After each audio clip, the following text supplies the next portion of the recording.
My wife and I made the decision to have the wall built because we felt like a lot of the parents that are still living and a lot of the family members don't have the opportunity or don't have the health to go to Washington D.C. to see the original wall, and don't have the health and all and funds to go around to some of the larger walls that come into some of the larger cities within the state of Kentucky.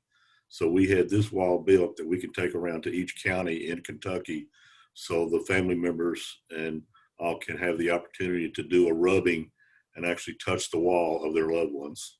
And the wall will be coming to Owensboro this weekend. Tell us about that. Well, the wall should be down there the whole weekend. We'll get there Friday, and the first program I think is at 5 o'clock on Friday afternoon. Then it'll be open for display 24 hours a day, Saturday and Sunday, and we'll tear down Monday morning early and come back home. But it should be a good event. We were down there in 2018, and we had a fantastic turnout at that point. And it's really a lot of the Vietnam veterans, most of them don't come until after most of the people have left, and they come late at night to actually visit the wall. A lot of them don't like to walk up to the wall, and that's where I come in, that if they're having a hard time walking up to the wall, I'll come take their arm and bring them to the wall. And it's a moment for healing. I know I went about 30, 35 years after I came back from Vietnam, and I wouldn't tell anybody that I'd been to Vietnam.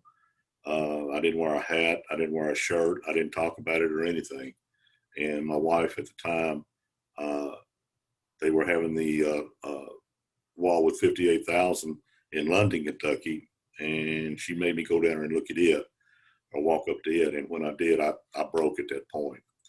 And by having this wall, this is part of my healing and my PTSD.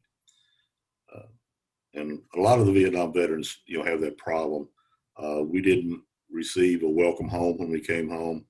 We've only been welcomed home here the last 10 years, actually. And if it wasn't for the Vietnam Veterans of America, when we first came back home from Vietnam, the VA hospitals were just unimaginable. You didn't want to go into them. Some of them, like in upper state New York and stuff, they had rats throughout them. They didn't have the people to take care of them and all. And the VVA has worked hard for the last 45 years to get the benefits and all that we have today, and for our veterans and all for the future. And the VA hospitals at this point are outstanding. How many names are on the wall, Jack? On our wall, there's 1,108. And it's kind of strange. When I went into the Marine Corps, my platoon number was 1,108. And it's just strange that the number on the wall in my first platoon that I was in the Marine Corps was 1,108. Just to recap briefly for folks, the wall will be in front of the convention center. Is that correct? Yes. Okay. The grassy knoll. Okay. Yeah. No charge to come and see the wall. No.